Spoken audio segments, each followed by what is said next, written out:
our lead in this week's starting five.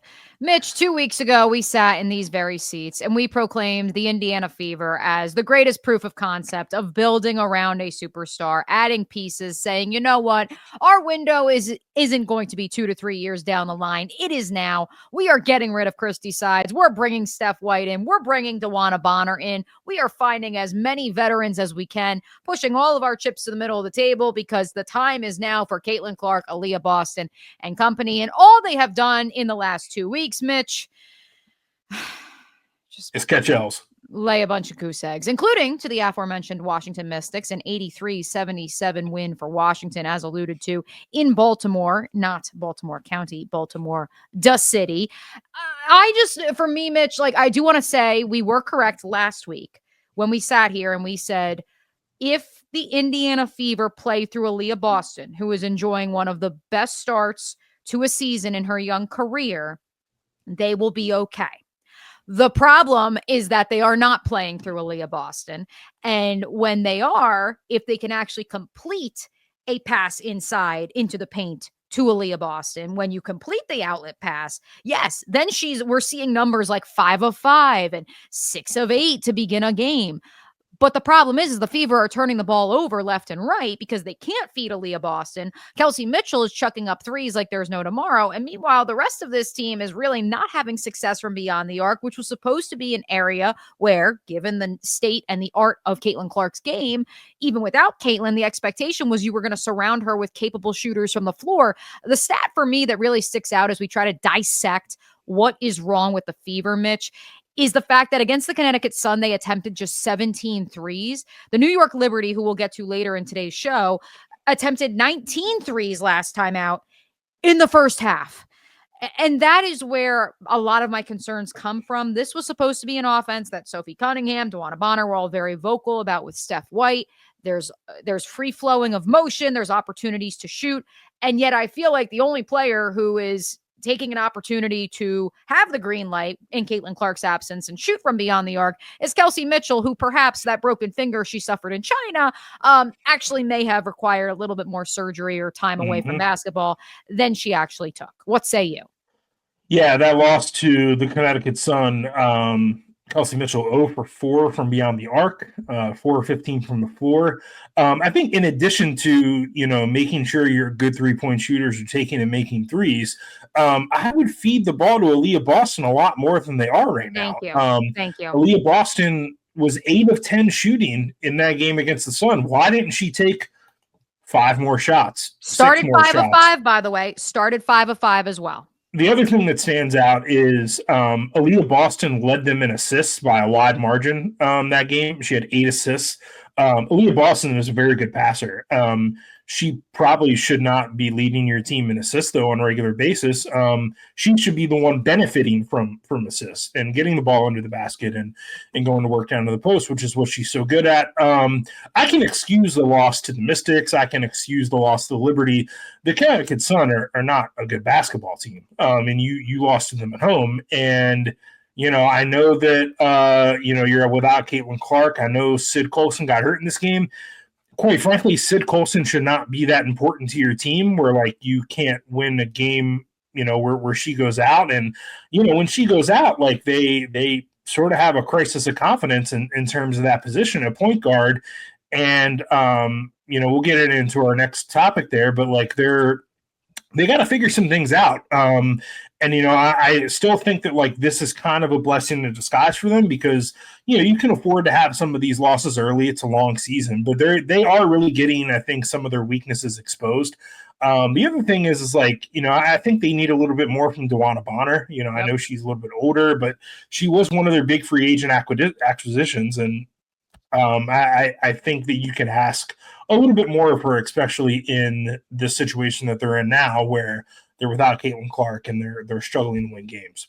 3 massive threes in the final quarter of that loss to the Sun. Actually, the reason that the Fever came back to briefly take their first lead since the first quarter was courtesy of DeWanna Bonner. But to your point, Mitch, that was the first time she really has shown up on the offensive end of the floor since coming to the Fever. Hey, let's hit number 2 in this week's starting 5. You have the floor because the Fever did make an acquisition earlier in the day on Monday that certainly fortifies a backcourt that, yes, is without Caitlin Clark for at least the next 2 games. Steph White did say that Sid Colson and one Sophie Cunningham continue to progress nicely. She said it's probably the best case scenario for both players that the team could hope for.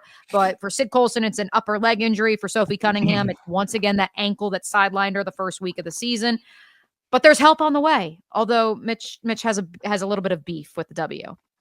Yeah, I just so I saw this today. The Fever signed Ari McDonald, and it's a really good signing for the Indiana Fever. It immediately addresses a need we just talked about. They need point guard depth. They need someone who can handle the ball, who can shoot the ball, who can all those things from beyond the perimeter.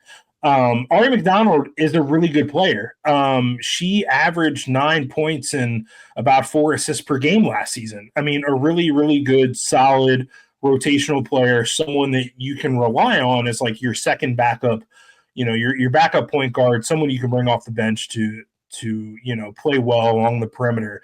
I was kind of surprised. I guess maybe this is my fault for like not paying that close of attention that she was available, that she was a free agent. And my immediate thought was like, a player of Ari McDonald's caliber in any other American pro sports league, all the stats that I just talked about, like really solid rotation player, on a bad team could be a starter, on a really good team could be, one of your first guards off the bench. She would not be available in any of these other leagues. She would not be available, if you equate her to what her equivalent is in the NBA. She wouldn't be available for the Fever to pick up. And I think for me, it's just another sign that like these rosters are too small. And we need more roster spots. I'm sure that the Sparks didn't really want to let her go, but they had to make some tough choices. As they got to the deadline to trim their roster size down, that they decided to waive her and make her available. And now they're,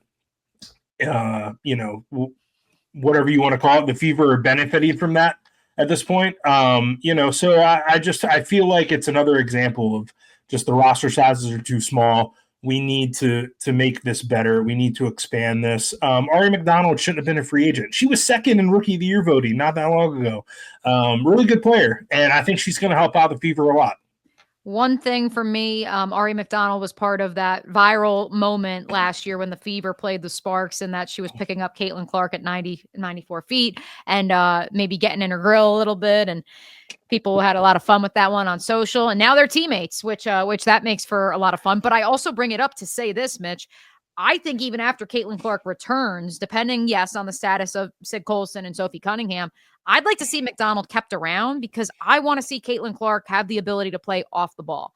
Yeah. Because at this point in time, to go back to number 1 in this week's starting 5, Aaliyah Boston is your best option to run the ball and move the ball up and down the floor, not Kelsey Mitchell, which is a bit jarring considering she, could also perhaps be a primary focal point of the offense. I don't know, or maybe be the primary ball handler.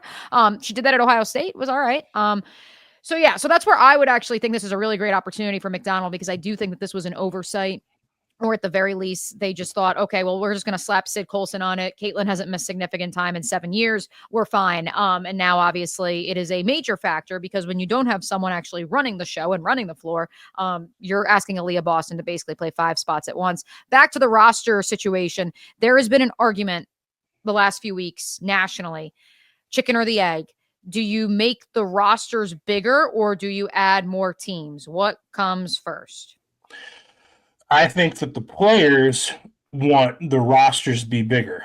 I think the owners want there to be more teams because if you're an owner, you don't want to pay for extra roster spots because that means that you got to write more checks for those roster spots. Whereas if you just add more teams, okay, those roster spots are new owner's problem, whoever comes into the league is an expansion franchise. But yeah, I think the players want more roster spots. I think I interviewed, I think it was Enrique Agumbawale when I was at For the Win maybe a year ago or so. And I asked her kind of this basic question. I was like, do you want to see more teams or more roster spots? And I'm pretty sure she told me she wanted to see more roster spots. So I think that's where, it's probably going to be a talking point among the CBA negotiations coming up. I think you're going to see like I hope that more roster spots are added. Like, can we just get to 13? Can we just add one more?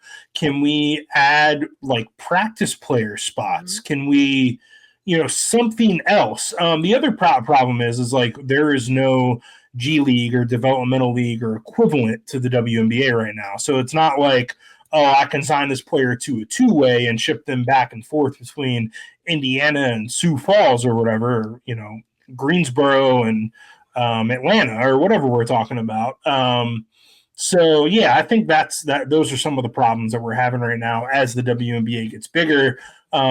Maybe there are some problems that can be solved along the way. Maybe that's an opportunity for our friends at the Upshot League